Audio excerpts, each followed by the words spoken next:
با یاد خدای مهربان سلام. برنامه نوبت کتابخانه است و در برنامه امروز یک مهمان ویژه داریم. در برنامه حضور دارند استاد راوی، کارگردان، هنرمند آرتی قادر. به برنامه خوش آمدید و خیلی خوشحال هستیم که در برنامه کتابخانه دعوت ما را پذیرفتید و اشتراک دارید. به نام آن که هستی نام از او یافت، فلک جنبش زمین آرام از او یافت. تشکر دلیر جان که بسیار دلیرانه لطف کردی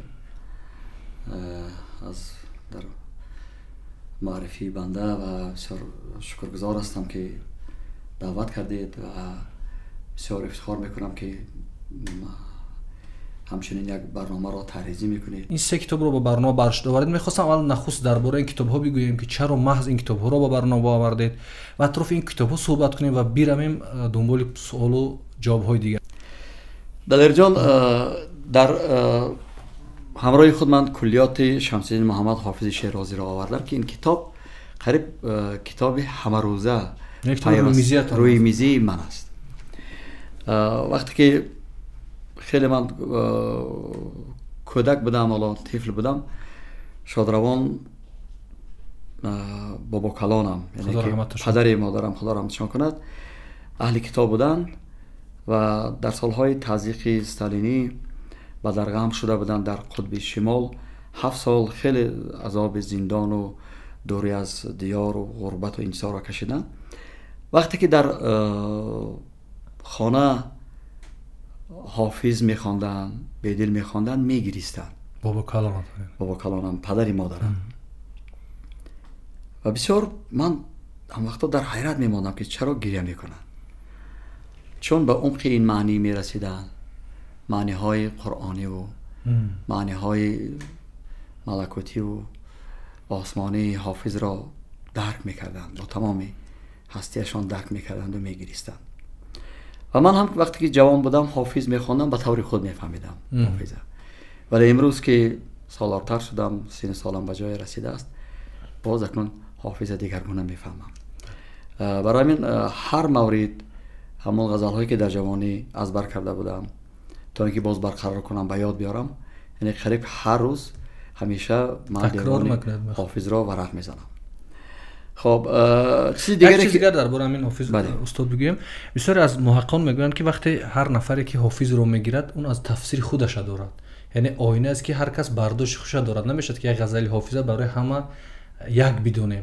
همین گونه احساسا بودن که شما غزل خوندید، یک بار یک معنا گرفتید در حالت روحیتون، ولی حالت روحیتون گوناگون بود، دیگر معنا گرفتید. واقعا این درست است. زیرا که خود حضرت حافظ بهترین داننده قرآن بود. بهترین قاری قرآن بود. از این لحاظ در سالگیش کلی قرآن را حفظ کرده بود. برای همین هم حافظ تخلص از خود کرده بود. و دیگه توصیه میدید استاد این خواندن حافظ در محفل باید تبلیغ می‌کردید حافظ رو؟ در گذشته حافظ را در ردیف قرآن هفتیک زیر بالین کودکان می‌ماندند. یعنی که همیشه با حافظ بودن. و من از زندگی نامه شهید قهرمان دور و زمان احمد شاه مسعود شنیدم که همیشه در دستش دیوان حافظ بوده است. در یک دستش قرآن، در دست دیگرش همیشه دیوان حافظ بوده است. و یک جمع میگوید که حافظ در کنج فقر و خلوت شب‌های تار، تا بود ورد دعا و درس قرآن غم مخور. و ما از یک سفر بسیار خاطرمان و پر افتخار یادم می آید. سال 95 عصر گذشته بود، 1995. ما یک گروه اهل زیا با تشبث سفیر وقت آقای شبستری به ایران سفر کردیم. در برنامه ما دیدن از تهران، از همه جای تاریخی و شهر قم بود. ولی اهل گروه ما که در اون گروه استاد لایق بودن، استاد گلنظر بودن، روشن شاد بود، استاد کمال نصرالله بودن، نظام قاسم، رحمت نظری، بحر نیسا و مهر نیسا و دیگر علما بودن، از مفتیات بودن. و گروه ما دعوا کردن که چون ما از تاجیکستان آمدیم اگر شیراز نرویم پس ما ایران آمدیم. همین خیلی دعوا هم کردن. آقای شبستری از اینجا ایستاده مساعدت کردن و گروه ما سفری به شیراز رفتیم. بعد ما به زیارت شیخ سعدی بردن. بعد از ظهر. بعد قریب شام ما به زیارت حافظ بودیم. دو بزرگ اونجا زیارت رفتیم. وقتی که در سر قبر حافظ بودیم، یک مرد بسیار بالا بلند تهمتن، خودش هم اسمش حافظ بود، صحبت کرد راجع به حیات و آثار حافظ و بعد گفت اکنون نیت کنید فال میکشویم. فال حافظ در دستش دیوان حافظ بود. و ما اون وقت که در تاجیکستان یک جنگ شهروندی ادامه داشت، این جنگ تحمیلی و دهشت ها بودن، همه البته من فکر میکنم که من 83 نفر اهل زیای ما بودن، همه فکر میکنم که در موردی که همین صلح و صلاح و آرامی در کشور ما هر چه زودتر فرا رسد، همین خیلی نیت کردن. بعد وقتی که دیوان کشاد، البته از طرف دست راست فال، دست چپ یعنی که شاهدی فال همین خیلی بود است، از طرف دست راست همین غزل پیش آمد که گر می فروش حاجت رندان روا کند، ایزد گناه ببخشد و دفع بلا کند.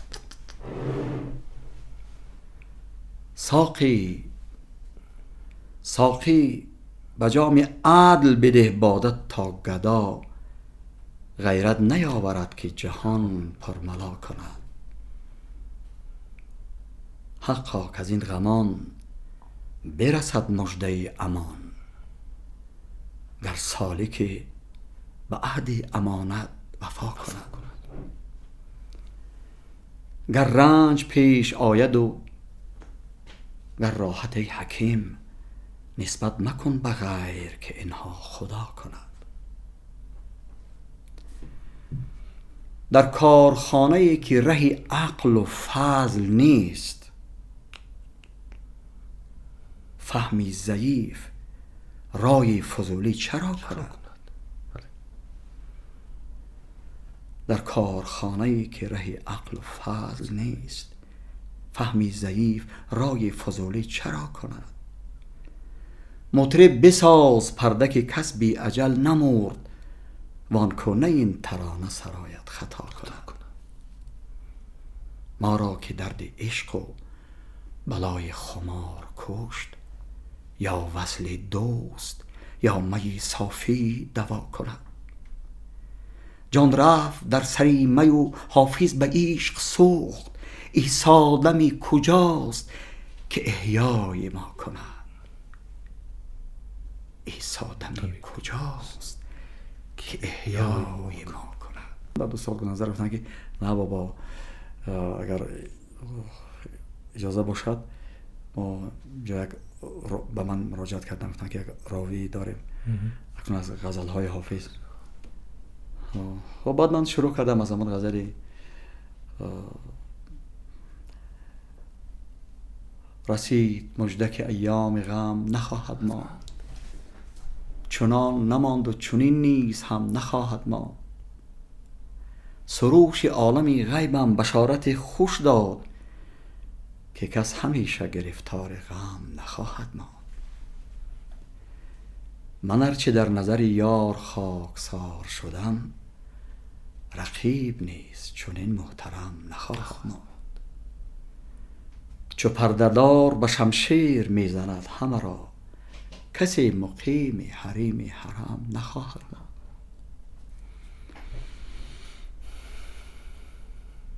چه جای شکر و شکایت ز نقش نیک و بد است، چو در صحیفه هستی رقم نخواهد ماند.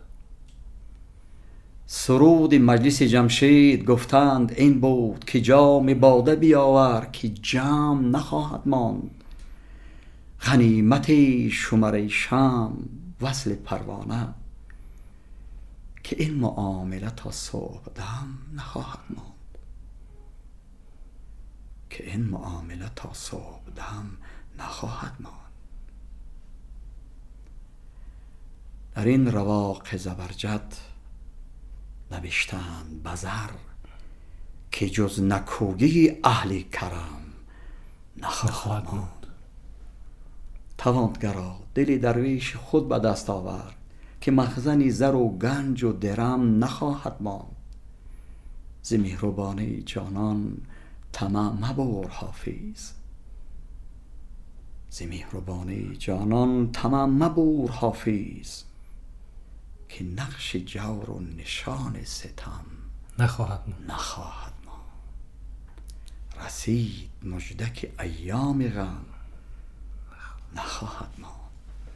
چیال استاد چقدر حفظ میدونید از این حافظ؟ چقدر اشعارش تخمینا به فکر خود؟ خب من خیلی زیاد از بس که از جوانی زیاد ازبر کرده بودم، هر موردی که ضرور افتاد اگر باز چند بار تکرار کنم وای برقرار می شود. استاد نشد پیش نآمد زمانی که چون زمانی خیلی تکنولوژی پیشرفت همین حافظ مثلا شما البته زیاد است راویایی که خواندن در ایران چی در کشورهای دیگر، شما با این صدای بسیار شیرین، بسیار تاجیکانه، بسیار خوب نشد یک دیسک آماده کنید و شینید مثلا در شبکه‌های اجتماعی گاه از حافظ قرائت کنید و برای اودیتور پیشنهاد کنید؟ بار فکر نکردید در این موضوع؟ این همین خیلی پیشنهاد خودت چندین نفر از دوستا کرده بودن.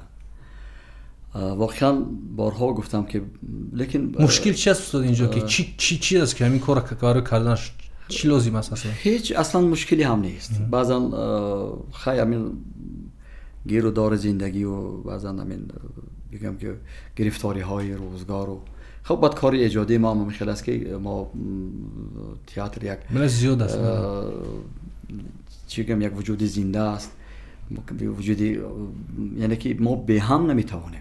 بله. یک وجودی همگانی است که کلکتیوی است، دست جمعی است، دست جمعانه است، کار دست جمعانه است به هم.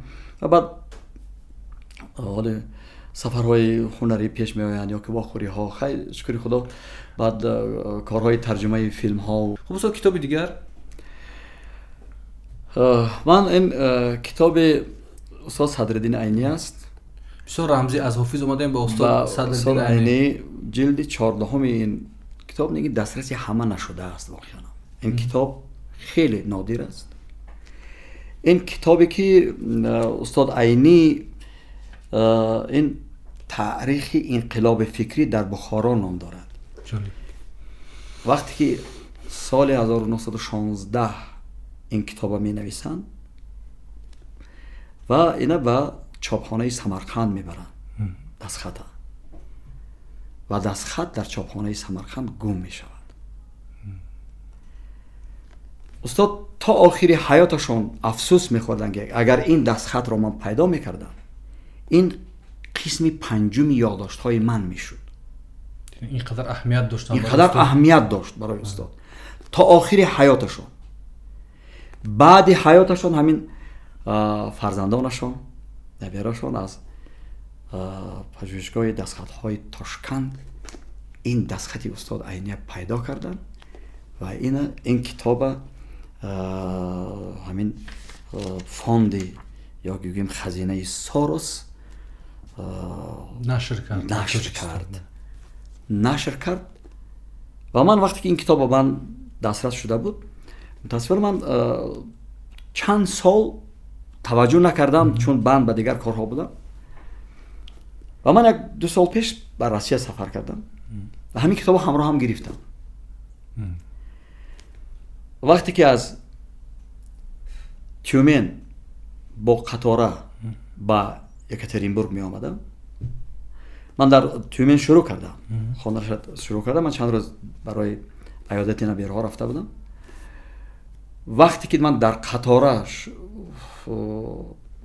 خانه را دوام کردم در همین تا یکاترینبورگ قسمت آخر من یک قسمش البته قسمت کتاب خوانده بودم و یک کتاب‌های هست که وقتی که ورق میزنید یک شروع میکنید دیگر من نمیخواید که از وی چشم کنید.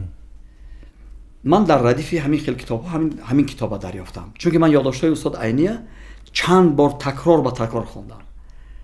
در جوانی ها هم در سالهای مکتب خانی هم کتاب دوست داشته من یادداشت‌های استاد عینی بود. البته من رمان هاشون خواندم دیگر، پویست های مثال یتیم و آدینا اینها، لیکن یادداشت ها فکر میکنم بلندترین مقام قله ایجادی استاد عینی هستند و این همین ادامه یادداشت ها است. من این کتاب توصیه میکنم به همه عزیزانی که به کتاب علاقه دارن. این صحیفه های بسیار یک کتاب بسیار جالب است، یک کتاب خیلی جالب است. استاد جاهایی بود خودتون در این کتاب دیدید؟ معمولا من با چند کسی که اوید این کتاب صحبت کردم میگه یک جاها شبیه به اون چیزی که من فکر میکردم بود. جاهایی بود که من در زندگیم همین چیزا میخواستم، همین اندیشه را داشتم. من فکر میکنم تاریخ انقلاب بخارا، تاریخ انقلاب فکری در بخارا یک چیزی هست که هنوز ما دنبال میکنیم. اون بعضی موضوعاتش، بعضی فکرش، بعضی حادثه‌هاش، اون چه خیلی بعضی نوگرایان و میانی کهنگران و درباره مکتب و درباره اصلاحات و درباره گفتن این بیان اندیشه و آزاد اندیشه. خب جاهای بود خودت رو دیده چه حس فرا گرفت شما رو؟ من همین دلیر جان واقعهایی که در همون سالها به سر همین روشنفکران آمد، معارف پروران آمد، به سر استاد عینی آمد، همین خیلی واقعها در سالهای جنگ شهروندی یعنی ما رو مثل که تکرار شد، تکرار شد، تکرار شد، یعنی 100 سال بعد از این حادثه تکرار شد. و در اون لحظه که حتی استاد اسکر حکیم شعر کردن من به نظم کشیدن که وقتی که استاد عینی از زده خونشور در اینجا نوشته شده، حتی به اشک خواندن میشه، روز به روز نوشته، بله روز به روز دقیق در کاگان چقدر روزها توابت کردن. وقتی که همون لحظه ای که با پیش ارک میارن، با پیش قاضی کلان، همه از گوش ها خون روان، از بینی و از همه سرها کفیده و همون حالتی که گاه باهوش و گاه بیهوش و طبق قواعد شریعت میپرسن که ای مردم، همین بنده خدا همین صدرالدین عینی است، شاهد همه شاهد یک نفر از بین ازدحام فریاد میکند نه این صدرالدین عینی نیست. در همونجا جرأت کرد یکی از نوازندگان دربار که از دستای عینی، یعنی در همون حالت و جان خودش به خطر مانده، نه این صدرالدین عینی نمیگوید، یعنی این دهشت فرا میگیرد، یعنی میدان یک انسان و یک نفر در برابر ازدحام میگد نه گفته میتونه، جسارت میکند به حفظی اینجا اسمش هم هست. یعنی کتاب مبالغه نیست، یعنی واقعیات است. من بیشتر هم واقعیات برای من بگم که از کتاب‌های دوست داشته من اصلا تاریخ از من چند سال پیش تاریخ بیهقی رو خواندم. بهترین کتاب است تاریخ بیهقی. اگر در نظم گویم که سردفتر ادبیات ما آدم شعرا و عبدالله رودکی باشد، در نظم بیشک امین ابوالفضل بیهقی است که من در صحنه تئاتر هم نقش بیهقی را بازیدم. خوشبختانه و من کتاب بیهقی خواندم، اینقدر زبان شیرین و بسیار جاها میگوید که من چرا مثال دروغ گویم که فردا من پیشگاه خدا من پاسخ خواهم گفت. یعنی اینقدر تاریخ نویسی منصف است. حتی قسم میکند که جایی که من دروغ گویم این پیری فرتو فلان خیلی میکرد و شاید اینقدر زبان شیرین، اینقدر تاجیکانه. و حتما بینندم اگر دریافت کردن این کتاب در فروش کتاب‌های تاجیکستان است، تاریخ بیهقی، من فکر میکنم کسانی که میخوان کتابخانه‌شون پر شود و قوی شود حتما این تاریخ بیهقی رو باید ورق زنن. من وقتی که تاریخ همین انقلاب فکری در بخارا رو میخوندم، حتما پیش نظرم نمیدونم برایش همین روشنفکران میومدن، زیایی‌ها میومدن، نفرانی که مثلا سخنور هستند، دانشمند هستند و بعد همون وقت میشود که جامعه رو تصور میکنیم که بدون اینها چی میشه. مثلا اونها یک روشنایی هستن، یک روشنی هستن. یک دلیر جان در زمینه همین صحبت ها گفته حبیب الله عبدالرزاق با یاد ما آمد، گفت که وقتی ما در مسکو میخواندیم، وقتی سال دومی تحصیل بود، استادای ما که شاگردان استانیسلاسکی یعنی پدر تئاتر روس، یکی قوی ترین تئاترهای دنیا این تئاتر روس است. اساس تئاتر روس اینه که در صحنه زندگی کردن است. شاگردان همینا بیبکوف و پیژووا هر دمینا می آموزن، بسیار پسیکولوژای قوی بودن اینها، روانشناسای بسیار قوی. میگن که همین دو چیزی هست که شما رو معرفی میکند، یکم بخیلی، دوم تنبلی. انا در همین جمع که میخوانید بخل و حسد و کینه و ناتوانبینی و چقدر از پس همدیگر کار کردن، همدیگر رو فروختن. عجیب فکر میکنم که این یک خصلت بود همون وقت برای همین ملت و گرفت همین چیز. تا امروز درباره ما که ما میگیم ما سای تمدن هستیم، ما آریایی هستیم، اینقدر بعد معلوم میشد که چرا این حافظ و سعدی و مولانا اینقدر پند میخواستن به فارسی بگن، اینقدر اخلاق هم میخواستن ترغیب کنن. من فکر میکنم در زمان اونها هم همین حادثه بود، اونها هم با این چیز برخورد میکردن. واقعا دهشت است. این در اونجا از کدام منغیت استاد تقریبا نولش نمیکنه که از کدام لقای نمیدونم یک ملت دیگر نه، یا همون حالتی که دلجان حالتی که همون همسایه حجره است در مدرسه کوکالتاش، بله همسایه حجره میگه من یگان بار به هوای حرفی بد نزدم، وای هم به من یگان بدی نکرد، من هم یگان بدی نکردیم. دروغ میگوید که شبی درست اینجا همون وای ها بودن، یعنی جدید ها بودن. وقتی آدمان قاضی کلان میآیند استاد در قلف کرده مثل همون خرگوشی که به دهان مار وای میکنه که لرزیده ایستاده است، همین در قلف کرده. وقتی که در هر قدر میزنن در نمیکشد، هوای میگه که همینجا است. یعنی اگر میگه ما وای اصلا بدی نکردیم، از وای هم یگان بار چی خصلتی داریم، یعنی که بعد در شکسته در آمده استاد فکر میکنه که اگر همین 100 سالی بعد از واقعه بخارا همین تاریخ درست آموزانده میشد، یعنی همون نفرانی که پیش قدم بودن پیشنگاه بودن اینا درست میآموختن، فکر میکنه که همین فوجی های سال 90 91 نمیشه کمتر میشد اگر درست سبق میگرفتیم. اگر ما از این سبق میگرفتیم واقعا. بعد استاد محمد جان شکوری هم خدا رحمتش کنه تاکید میکردن. من همین خراسان است اینجای استاد دوبار خواندم و پیش از همه برای هم پیشگفتاری استاد لایق خوانده گریست. آدم گریه میکنه واقعا. من پیشگفتاری استاد لایق خوانده گریستم و همون غزلی که جان به قربان توی میهنی خونیم کفنم، بودی بیت الشرفم گشته بیت الحزنم، این به استاد شکوری بخشیده شده است. و من هر وقت در هر محفلی که استاد شکوری شرکت میکردن از من خواهش میکردن که پسرم همون خوان. وقتی من میخواندم استاد میگریستم هیچ از یادم نمیرد اشکهای استاد شکوری. و امروز یعنی که اونم تاریخ بیهقی، تاریخ طبری و من چند سال پیش واصفیه خواندم، بدایل وقایع. دوره شوروی همون چیزی که استاد عینی مرتب کرده بودن کوتاه و خوانده بودم. وقتی که کامل چاپ شد، همین انسیکلوپدی پورا چاپ کرد، استاد امیرشاهی به من تقدیم کردن.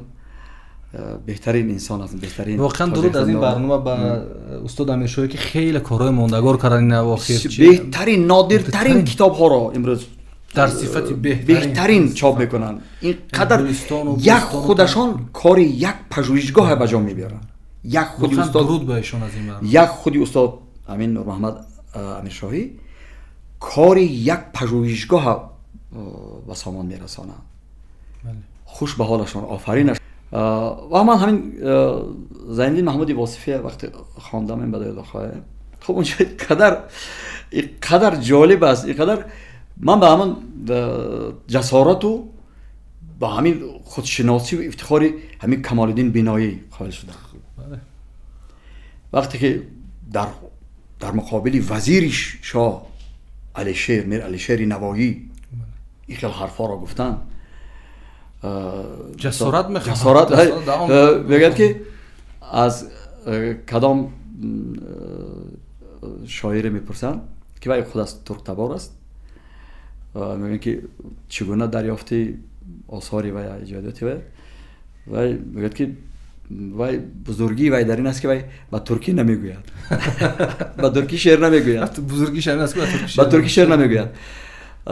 وقتی که این چند مرحله شدگی، لیکن خود علیشیر نوایی در همون تذکره خودش به حضرت کمال الدین بینایی بسیار بهای بلند احترام وای کرده. لیکن در قصه هایی که زیندین محمودی واصفی نقل میکند بسیار اختلاف اینها است.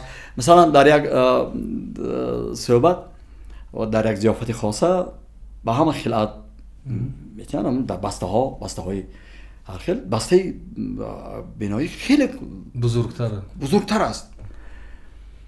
بعد وقتی که همه میکشن که یک خلعت از جامعه است، بنابراین میکشن که جولی خر است.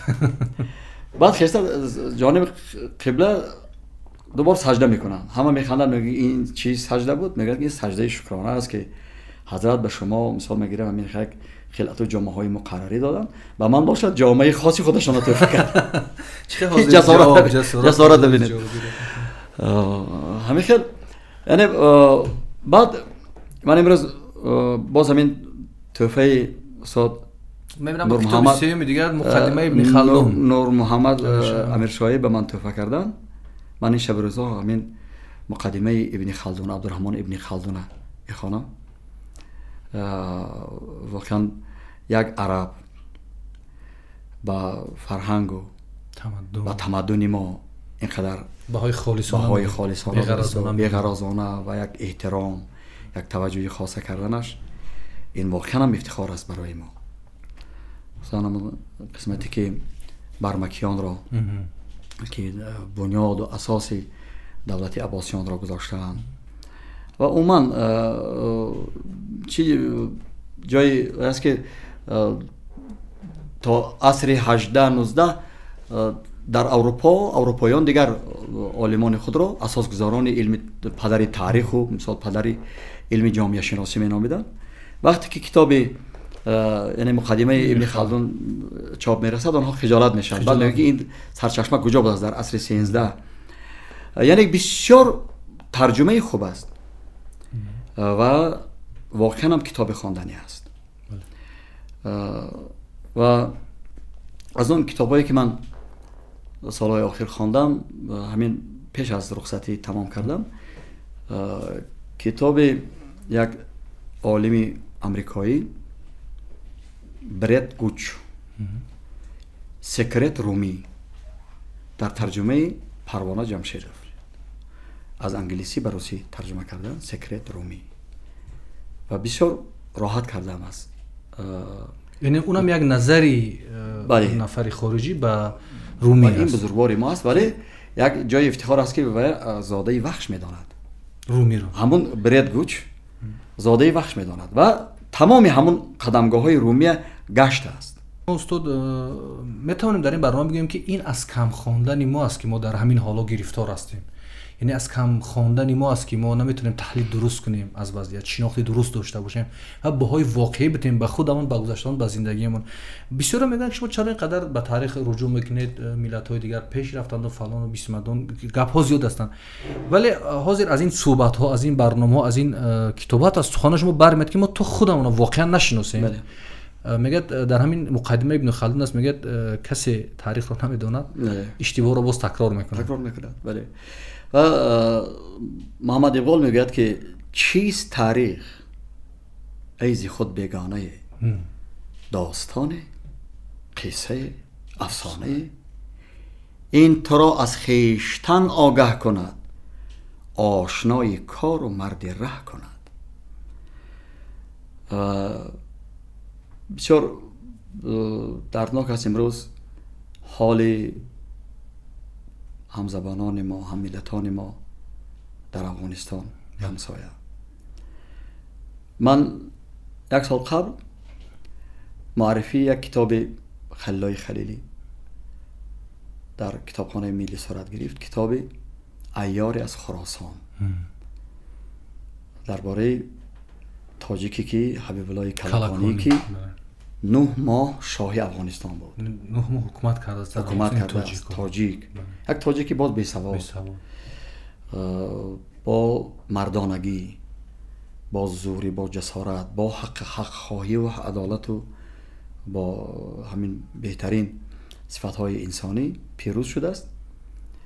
و من این کتاب با عشق خواندم. واقعا اینقدر زیبا، اینقدر شاعرانه خلای خلیل نوشته است و همچنین فیضی خودش هم خواندم راجع به بیدی. یک کتاب خورد هم هست این کتاب. بله.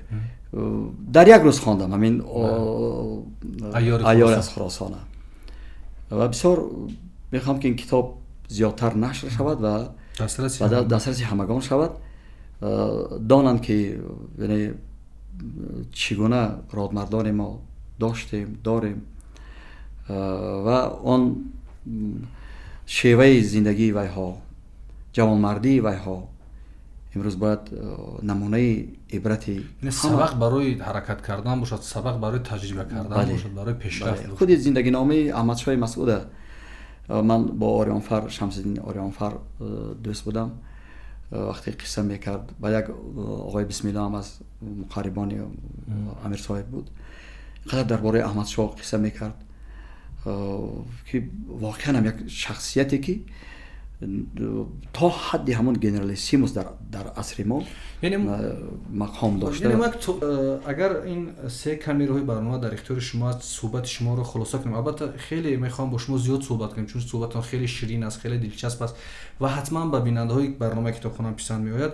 شما قریب در 1000 محفل و معرکه ها و خرسندی ها بودید و از مردم شناخت دارید و من همین روز شاهد بودم که شما داخل تاکسی میشید، زود شما را شناخت من استادم میشناسن و در کوچه ها شما را زیاد میشناسن. خب چی کار کنیم، چی باید کرد که سطح دانش، سطح خواندن، سطح آگاهی پیش رود و توصیه های شما در این زمینه چیست؟ چی کارها را باید به انجام برسونیم و چی کار کنیم که کتابخوانی از شعار به واقعیت زندگیمون تبدیل شود و ما یک جایگاه در این عرصه ای که زورگویی است، قدرت نمایی است، فقط با شعار نه، عملا اثبات کنیم که ما یک ملت قوی، یک ملت خوب و یک آینده بهتر را میتوانیم صاحب شویم. شما چی گفتین است در مورد همین کتاب مطالعه است؟ دلیر جان، یک سالها وقتی که در گرد نیروگاه برقی آبی راغون صحبت میرفت و از من هم وقتی که میخواستن اندیشه های من بیان کنم گفتم با اندیشه من مسئله رقم 1 باید مکتب معارف باشد، همون طوری که ژاپن کرده بود، همون طوری که بسیار مملکت‌های پیشرفته مالزی کرده بود، سینگاپور و هر کشور قدرتمند، ترکیه، هر کشور قدرتمند اساسش معارف است، آلمان همش اساسش معارف است.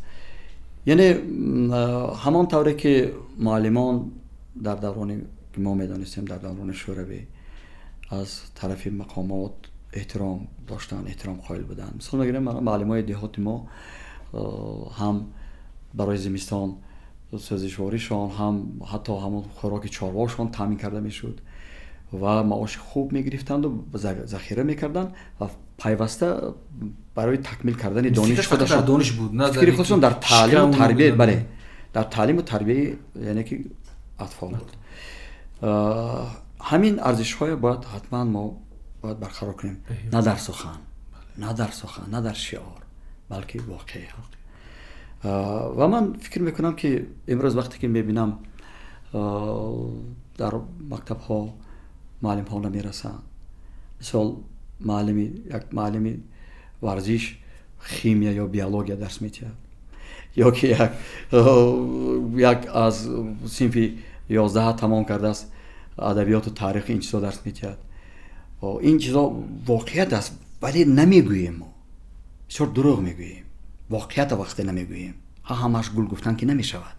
ما بسیار وقت بسیار چیزهای شاید از بالا پنهان میداریم. راه نجات ما فقط آموختن است، واقعیت است، تکیه به مکتب معارف است میگویند، ولی در عمل ما دیگر چیزها را میبینیم. وقتی میبینیم که مثال من این خیلی حالت ها را بسیار میشنم که دانشجو میخواد با دانش خودش بها گیرد ولی این معیار کارآمد نیست، دیگر معیارها قبول شده است. این فاجعه ملی است، این بدبختی ملی ما است. ما چه متخصص تیار میکنیم، ما چه کادرهای بلند پایه و ما باید معلم های بسیار بلند پایه در سطح مملکت های پیشرفته در اونجا ها تیار کنیم. یعنی که امروز ما ببینیم بسیار مبلغ های هنگفت برای بعضا شاید جرات کنم بگم خودنمایی ها بعضا صرف می شود، بسیار مبلغ های زیاد. حتی من همون وقت پیشنهاد کرده بودم که خزینه مخصوص برای رشد معارف تمام مردم، من تیار هستم که چند فایز معاش خودم برای همین خزینه هر ماه گویم که از معاش من همین خزینه معارف برود. یعنی برای این مهم است این ریشه استوار ملت می شود. اگر ما واقعا فقط معارف و مکتب باید رشد کند. یگانه از باغچه ها، از کودکستان ها شروع کردن. ما چند نسل باید دادیم در اینجا. فاجعه واقع. چند نسل باید دادیم. تصور کنید وقتی ما کودک بودیم اگر یکون گپی ناجا میگفتیم کلانسالا زود محکوم میکردن. میگفتن این اوبال است، این اوبال است پسرم. تو پسری کی میشی؟ پدرت بگویم یا که خودت است؟ تربیه بود. حاضر خودی کلانسال محتاج تربیه است. همون پدر و مادر که الکی چندین فرزندا دارد، الکی شاید بابا هم شده است، هوای خودش محتاج تربیه است. باید همیشه تمام اندیشه ما از خرد تا بزرگ در مسئله رشد معارف، مکتب معارف باید باشد.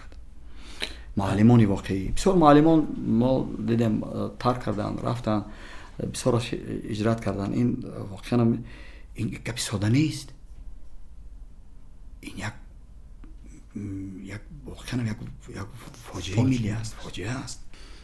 استاد اگر بعد 30 سال از این 30 سال گذشت، بعد 30 سال این صحبت شما همین قسمتش در یک جای محفوظ ماند، ثبت شود، شما بعد 30 سال به نسل‌هایی که میان چی گفتنی هستی؟ ما وقتی که من گفتم من از این دردنامه استاد عینی و باز دردنامه استاد شکوری و استاد لایق بازار و همه بزرگان ما وقتی که دردنامه گذشتگان ما پندنامه‌های می‌آموزیم، امروز نام خوب مونده دردنامه ها. بله، امروز همین خلاصه است که میگه عیب نبود ز بخل بدتر نزدیک اکابر هنرور. باید که امون بخل و حسد و ناتوانبینی، همین بعد خودفروشی های ما، همین چیزهای نسل آینده ما تکرار نکنه. همین خصلت هایی که داغ است به چهره ما، داغ است به چهره جامعه ما، یعنی همین خصلت ها رو باید از خود دور کنن. باید از سینه بدر کرد زمستان ها رو، آب زد مقدم سبزینه بستان ها رو. یعنی کینه ها رو باید از سینه بدر کرد.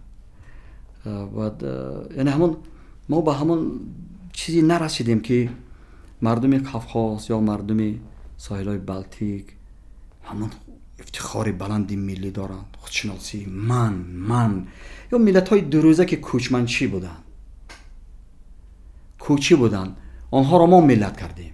مثلا در هم کتاب خراسان است، اینجای استاد محمد جان شکوری تاکید میشه وقتی که کربابویف میگه که یک نویسنده بزرگی ترکمن میگه که اگر در یک اوبه ترکمن یک مدرس، یک مردی باسواد بود و تاجیک بود یا پرورده مکتب تاجیکی بود یا شاگردی پیرو شاگرد یک تاجیک بود، در یک اول قزاق‌ها یا قرقیزها اگر یک مدرس، یک شخصی باسواد با معرفت بود و حتما یا تاجیک بود یا شاگردی تاجیک بود یا در یک قشتال گوزباک. همین یعنی که ببینید ما به قول استاد بازار 100 ملت را ملت کردیم. خدا ما در چه حال؟ یعنی پریشانی های ما. خب البته اینجا سبب ها خیلی زیادن، عامل ها خیلی زیادن که ما فرهنگ های مرکز های فرهنگی و تمدنمون رو از دست دادیم. همه همینم خیانت از خودم آمد، از ماست که بر ماست. مثلا فضل الله خواجه‌اف کی بود یا عبدالله رحیم بایف تاجیک بودن. برون کن کینه ها از سینه خویش، که دود خانه از روزن برون به. یعنی در آینده بسیار میخوام که از این پند نامه‌ای که بزرگان ما بر جهانیان بخشیدن و جهانیان آنها را همچون معلم بشر اعتراف کردند، مولانا نظیرش نیافتند. مثلا اگر در قیاس فردوسی اگر گامر یونانی را قیاس کرده باشند، ولی گفتند که فردوسی بزرگتر است از او، زیرا ایده و غایه های و عمومی بشری است. و در قیاس اگر سعدی، آناتول فرانسی فیلسوف فرانسوی را اگر گذاشته باشند، ولی گفتند سعدی داناتر و خردمندتر است از او. اگر در قیاس حافظ گیوته روی آلمانی را مانده باشد، می‌بینید که گیوته آرزو میکرد که مثلا دستبوسی حافظ باشد، خدمتگاری در خانه حافظ باشد، ولی در قیاس مولانا کسی را نیافتند در دنیا.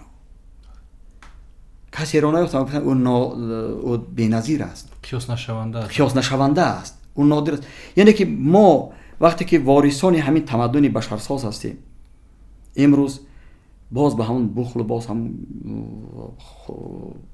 روی خطای سیاه و کینه‌گیری ها و نویس به این چیزا به خودفروشی ها مشغول باشیم، آخه در همین جای نمیرسیم، ملت نمیشه. بله همینجاست که بهترین فرزندای ملت شکسته میشن، نخبه ها شکسته میشن، اندیشه ها فرو میشن و همون شمع ها خاموش میشن. بسیار افسوس میخورم که در بچگی این خیلی امکان و این خیلی شرایطی نداشتم که تبلیغ نمیشد استاد. بله ما از مثال میگیریم از علم های اخروی و قرآن بیشتر اگر برخوردار میشدیم، امروز درک و فهمی مولانا و حافظ و بیدیل و این بزرگوارا برای ما با دگرگونه تر می بود. و این دعای مولانا را خاتمه این صحبت میخواهم از درگاه خدا که ای خدا این وصل را هجران مکن، ای خدا این وصل را هجران مکن، سرخوشان عشق را نالان مکن، باغ جان را تازه و سرسبز دار، قصد این مستان و این بستان مکن، چون خزان بر شاخ و برگ دل مزن، خلق را مسکین و سرگردان مکن، بر درخت کاشیان مرغ توست، شاخ مشکن مرغ را پران مکن، جمع و شمع خویش را بر هم مزن، دشمنان را کور کن شادان مکن، گرچه دزدان خصم روز روشنند، آنچه میخواهد دل ایشان مکن، کعبه اقبال این حلقه است و بس، کعبه امید را ویران مکن، بی تو تا یک دم زدن تاوان بود، مهلت عشاق را تاوان مکن، این طناب خیمه را بر هم مزن، خیمه توست آخره سلطان مکن، نیست در عالم ز هجران تلختر، هر چی خواهی کن ولی که آن مکن، ای خدا این وصل را هجران مکن. بار دیگر تشکر که بر دعوت ما رو پذیرفتید و در برنامه کتابخوان اشتراک کردید. من امیدوارم که این صحبت آخرین ما نیست. ما سری فرصت غزلخوانی شما رو، استاد شعرخوانی شما رو علیحده ثبت میکنیم و پیشنهاد هواداران برنامه کتابخوان میکنیم. همونگونه که استاد از این کتاب‌های حافظ سعدی و مولانا و همچنین از مقدمه ابن خلدون و از کلیات استاد صدرالدین عینی یادآور شدن، من فکر میکنم هرچی بیشتر خوندن، هرچی بیشتر آگاه شدن، ما رو به یک زندگی خوب، به یک آینده خوب میرساند و این آرزوی ما است در برنامه کتابخوان که مردم ما، مردمی شرفمند تاجیکستان هرچی بیشتر، هرچی زودتر رو به کتاب، رو به خواندن بیارند و ما یک جامعه قوی، یک جامعه پیشرفته رو خواهیم ساخت. این برنامه کتابخوان بود. تا برنامه آینده در حفظ و پناه خدا بمانید. خدا یار و مددگارتان.